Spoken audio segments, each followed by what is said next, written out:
episode 1 is so insane that people aren't like, it is basically like a giant like film in itself. Just episode 1 is insane. So much action. I can't wait for everyone to see it. So, episode 1 is going to be a full-on movie according to Gianni, who plays Brayden. And to be honest, from what we've seen in the trailer, it really is hard to disagree. I always say, we have to be mindful with what the actors tease on social media, because sometimes they do play with us, especially the cast of Ghost. But a lot of these scenes that we see in the trailer with Kane punching Trace, Tariq and Brayden going on the offensive and taking it to Nomar and her organization, Tariq taking a shot in the parking lot, Drew being rammed by a truck, a lot of these action-packed scenes do look like they are from the aftermath of the warehouse scene from season 3, and it is going to be an explosive start. Episode 1 will set the tone for a very dark season.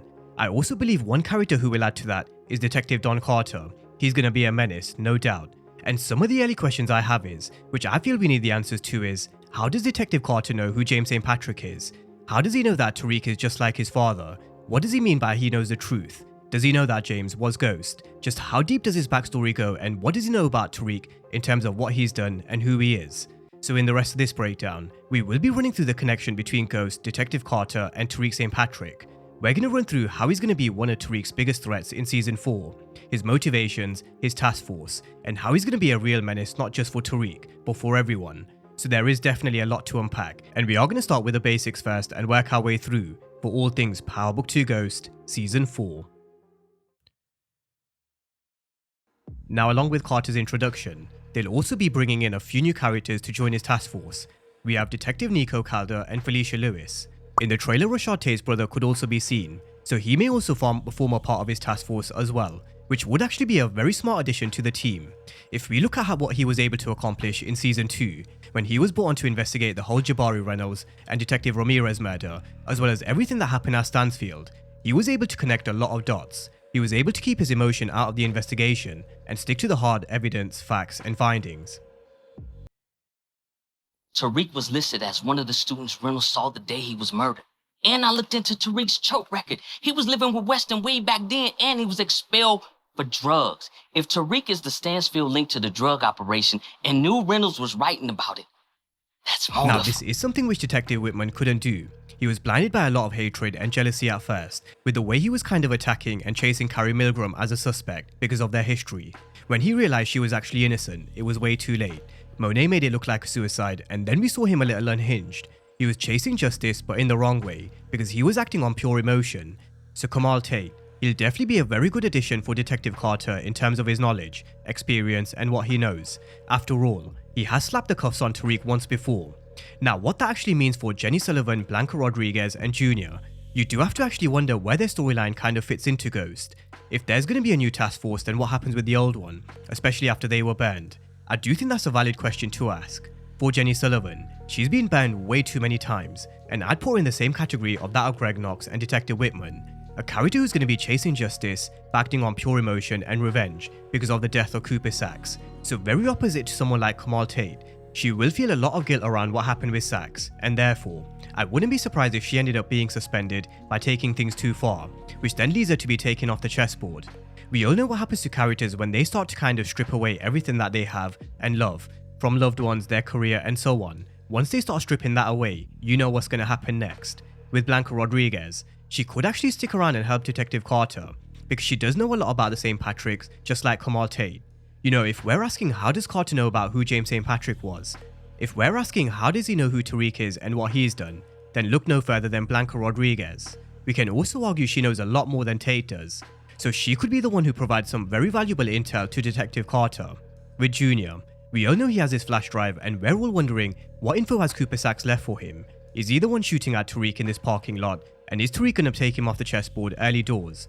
Now, what I would say to that is, I'm not too sure killing a cop is such a good idea. I know he killed Ray Ray, which was under different circumstances. He was a dirty cop who killed Raina, so he definitely got what he deserved. We also have to remember something Ghost once said, which is also common knowledge. Getting rid of a cop puts a lot of heat and attention on you and your organization, and Tariq's already had to fight one court case involving Jabari and Detective Ramirez in season 2. And I guess the question we kind of have to ask around this situation is he willing to take that risk, and what information does Junior hold for Tariq to pull the trigger on Junior? Tariq will know the consequences in getting rid of a cop, he knows it's huge, So if he is, then we have to assume the information that Junior is holding is major.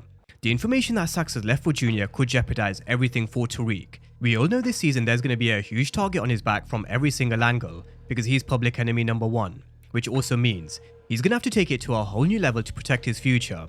So if Tariq is pulling the trigger on Junior, that means he'd be more trouble alive than dead. And that's the question Tariq has to ask for himself. Is Junior more of a danger alive or dead? So let's see if this is Junior and why. But over to this connection to James St Patrick.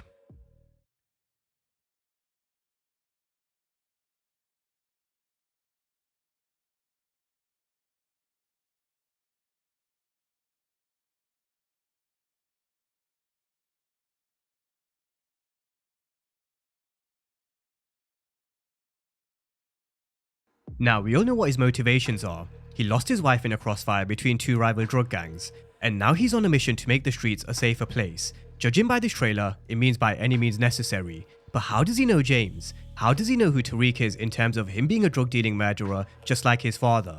Because that's exactly what he means when he smells just like his father. Carter's talking about how Tariq is cut from the same cloth.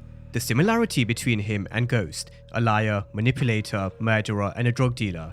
Very similar to what Bash said in 301. You can pretend to be some legit Ivy League student, Tariq, but you are a criminal and a thug, and they can smell that on you. So Bash said it in 301, they can smell it on him. But how does Carter know the history of James St Patrick? And does he know him just as James, or does he also know him as Ghost? Because not many people could identify James St Patrick as a ghost. We've got Carter telling Tariq that he knows the truth. But what does he mean by he knows the truth? What does he exactly know? Does he know that Tariq got rid of his father Ghost? Does he know who Tariq got rid of in Power Book 2 Ghost? Did Blanca Rodriguez tell him? Did Junior tell him who he is and who the St. Patricks are? We also have to remember it's also one thing knowing the truth, but it's also another trying to prove it. A few even rumble James St. Patrick as Ghost towards the end of Power, but guess what? Nobody could prove it. So just how deep does Carter's knowledge really go? How far does it go back? Does it go all the way back to Power, and do they kind of tie Carter's story into a small plot hole that they found in one of the storylines in Power? Let's remember, we have seen them do this before with Mecca. You see, I know a lot about you, man. I know about your uncle, Tommy. I know about your dad, Ghost. Shit. I even know what you did to that motherfucker. So with Mecca, he was responsible for Felipe Lobos' operation blowing up in Miami, which is the reason why he forced more product on Ghost and Tommy's organization in New York, hence why the Eastern District Task Force was then set up, and why they were after Felipe Lobos' distributor in New York. Mecca basically snitched. So we have seen them do it before, just tying the dots to a very small plot hole from all the way back in Power Season 1. So who knows if they do the same here? I wouldn't be surprised if they actually did do the same. Does Carter tie into the wider storyline with Ghost and Tommy from back in the day? Will they find a small detail or conversation where the writers have thought, oh shit yeah, we can actually work with this character, what they said in, for example, Season 2, Episode 4, just throwing a random episode in. Maybe the writers have found a small plot hole where they could tie Carter in with Ghost, in terms of his backstory and knowledge of James St. Patrick. I mean, when you look at this particular interaction between Tariq and Carter, it does look personal. I know who you are, and I'm gonna put you where you belong. It really does look personal, as if Detective Carter is holding a real grudge and a deep hatred towards Tariq for something that he's done or for something that his father Ghost has done. Because let's also not forget, the sins of the father may also be passed down, and there is also an extension to that quote. It reads, the sins of our father may be passed down, but it is our choice whether to perpetuate them or break the cycle. So when Carter talks about knowing the truth, we also have to remember, Tariq hates hearing the truth. He absolutely hates it when someone tells him that he is just like his father, whether it's from Stern, his mom's, Bash, or someone else. He absolutely hates hearing the truth, because the truth definitely hurts. And so when Carter tells Tariq that he smells just like his father, and he's gonna put him where he belongs, you can bet that's gonna burn Tariq inside. It's gonna hurt him. So what is Tariq gonna do about it? How does he respond to Carter telling him something very similar to what Bash did? Because you can guarantee Tariq will have something to say back. He always does. Or does he finally accept that he is just like his father? Or does he break the cycle? Is this hallucination scene where he's standing in Club Truth, him breaking the cycle, or accepting that he is just like his father? Because like he said, he's gonna have to use all the good parts of him and all the bad parts. He's gonna have to tap into his inner ghost, because that's the only way he's gonna be able to beat someone like Carter, who's willing to exterminate these cockroaches by taking them off the chessboard. Drug dealers are like cockroaches. Have mercy on me. Impossible to eradicate. Believe me, I tried. He used the term kept cockroaches because they're absolute pests. You try and stamp on them or flatten them, they just keep on coming back because they can withstand a lot. They're a pest to get rid of. And so he's likened drug dealers to cockroaches, difficult to get rid of and exterminate. So how does Tariq tackle the threat of someone who's willing to go to that level? It really is going to be an interesting chess match, it really is. Not just for Tariq but also for the Tejadas. Carter's going to be a real menace for all of them, and it really is going to be a cat and mouse game for majority of season 4. I'm sure both will taste a few victories, they'll definitely both taste a few defeats, but who wins this particular battle when it comes to the end? Will Carter put Tariq where he belongs, whether that's next to James St Patrick or behind bars? Or will Tariq escape?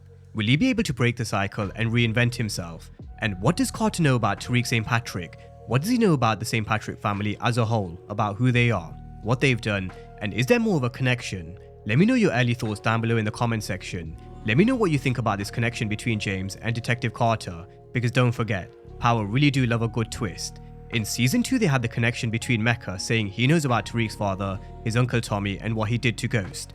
So will Detective Carter? I do think with this being the last and final season of this particular chapter, and with it being the 10-year anniversary of Power, let's see what connections they do have to OG Power. Whether it's Carter, whether it's Tariq receiving another letter from Ghost, seeing Ghost in a hallucination, I do think there will be some sort of connection, which us as the audience aren't expecting. There definitely will be a twist or two, and it definitely won't be the only one. So drop all your thoughts down below on Carter knowing James, and will Tariq be able to beat him come the end of season 4? Drop all your thoughts down below in the comment section, and as always, thank you guys for watching, and I'll see you next time.